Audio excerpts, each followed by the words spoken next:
Dear friends, it gives me immense pleasure to declare the second Northeast Olympic Games 2022 open.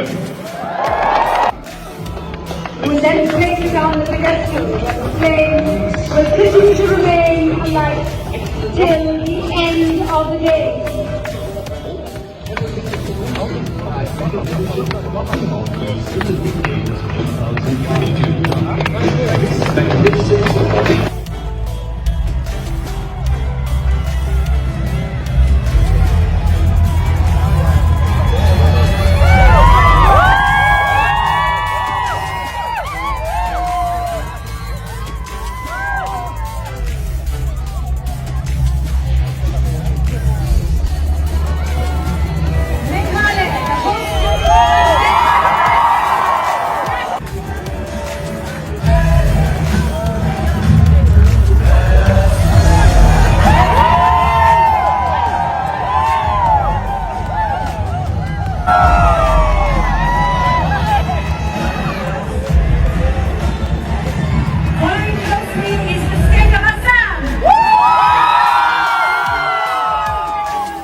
Wish you all the very best. Do well. Thank you, sir.